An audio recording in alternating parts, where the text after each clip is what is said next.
Hi, I'm Barb Nangle. I'm the founder and CEO of Higher Power Coaching and Consulting, LLC. I want to welcome you to my podcast, Fragmented to Whole, Life Lessons from 12-Step Recovery. On this podcast, I share my experience, strength, and hope from recovery. I don't support or endorse any particular 12-step recovery program, and I don't claim to speak for any 12-step fellowship. My hope is that you will find my words helpful in some way, whether you're in recovery or not.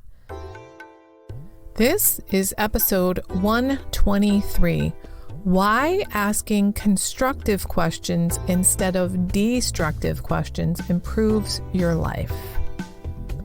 If you're a fan of this podcast and want to support it, please check me out on Patreon. If you're not familiar, Patreon is a platform created by creators for creators that allows them to be supported and rewarded for their work by their fans and followers. You can find me at patreon.com/higherpowercoaching. We want to ask questions that are going to build us up instead of tear us down. Constructive questions build us up. They help us construct a new us. And destructive questions tear us down.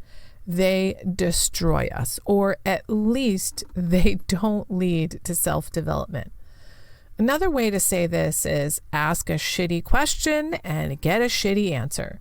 For example, if you walk around saying, "What the fuck is wrong with me?" then you're going to start looking for all the things that are wrong with you.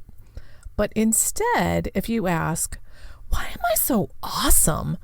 you're going to start thinking about all the reasons that you're awesome. And maybe you'll even start asking other people, "What do you think is awesome about me?"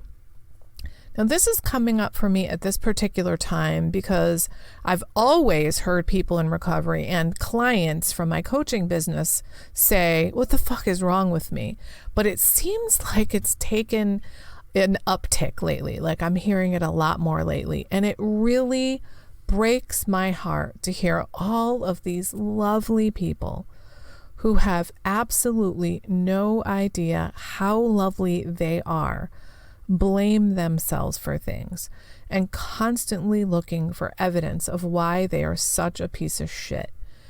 I'm hoping to give you a way to find evidence of why you're so awesome, or I should say why you are so flawsome.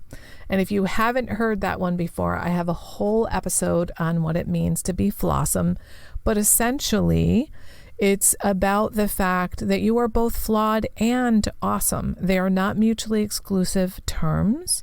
So you're flawed in your awesomeness and you are awesome in your flawedness. So that's episode 83 if you want to listen to it.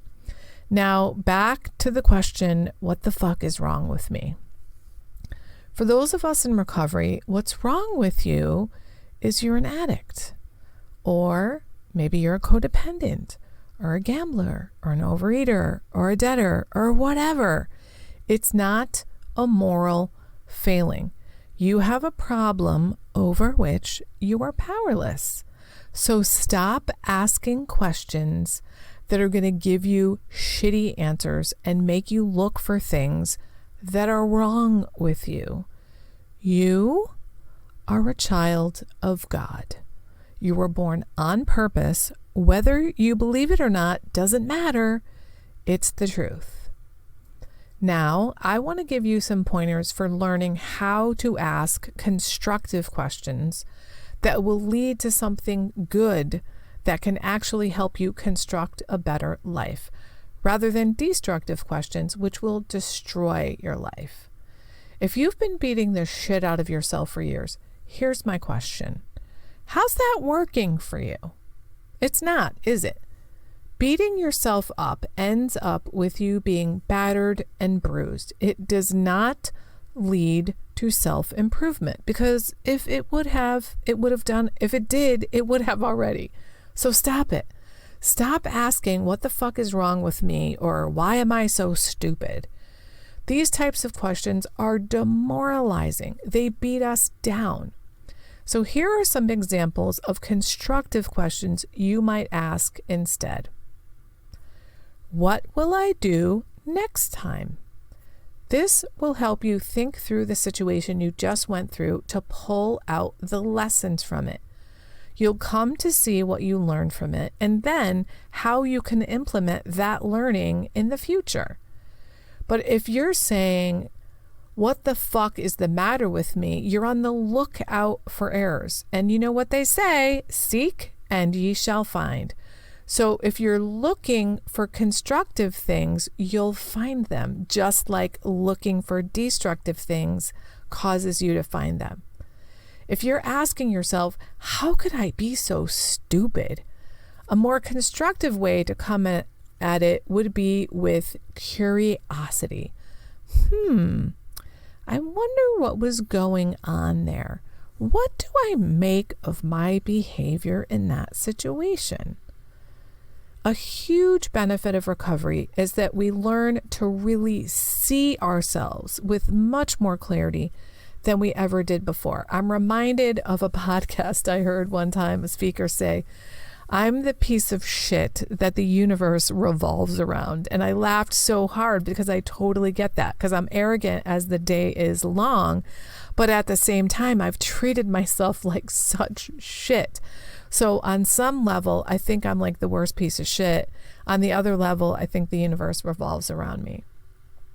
So recovery helps us to get much more clarity and get us to think right-sized thoughts about ourselves. We come to understand our motives in ways that we didn't used to, and to understand our part in things, which for me personally is the greatest gift of recovery. And the reason we want to understand our part in things is not so we can beat the shit out of ourselves.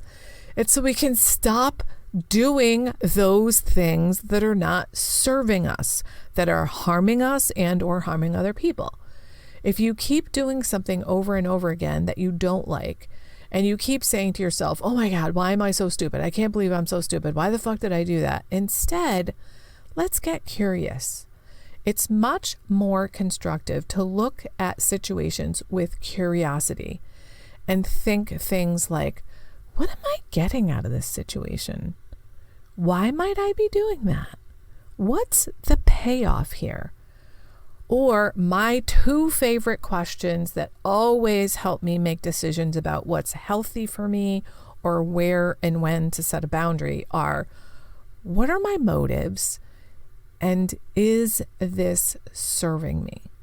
All of these questions I've just shared are much better questions than the destructive questions and the judgmental questions that we so often ask ourselves. Now, if it seems absolutely impossible for you to shift to asking these kinds of questions for yourself, then get some help. So you might find a coach like myself, perhaps work with your sponsor, or maybe you need to get into therapy. Whoever it is you're working with, tell them that you need some help seeing yourself from a new perspective. And one of the ways you can do that is by learning to start asking yourself better questions. Maybe even share this podcast episode with them and say, this is precisely what I want your help with. Now, as a reminder, here I'm going to, restate some of the good questions that you can ask yourself. So they are, what will I do next time? What did I learn from this situation? How can I implement that learning going forward? I'm really curious. What do I make of my behavior in this situation? What were my motives? Is this serving me? What am I getting out of this situation? So these kinds of constructive questions are the kinds you should be asking yourself, rather than the destructive questions you've probably been asking yourself for decades. So go forth, my friends, and ask constructive questions. That's it for today. If you've been finding this podcast helpful, please consider a donation to ensure I can continue. To choose the level of support that feels right to you, go to patreon.com/higherpowercoaching. Please also review it on Apple Podcasts, like and subscribe to it on your favorite podcast outlet. I'd really appreciate it, and it helps others to find the podcast. Now, if someone in particular came to mind when you listen to this episode, please share it with them. And don't forget, I'm on Instagram at Higher Power Coaching. I run group and private coaching programs on creating healthy boundaries. And if that sounds like something that would interest you, head on over to barbchat.net, where you can get on my calendar for a free 30-minute Better Boundaries consultation. My ideal client is someone who is ripe for change. If that's you, then go to barbchat.net and get on my calendar. My goal with all of my work is to help you make lasting changes in your life, like I've made deep, lasting changes in my life. Remember, it's never too late to recover. No one is beyond hope, and healing is possible. Thanks for listening.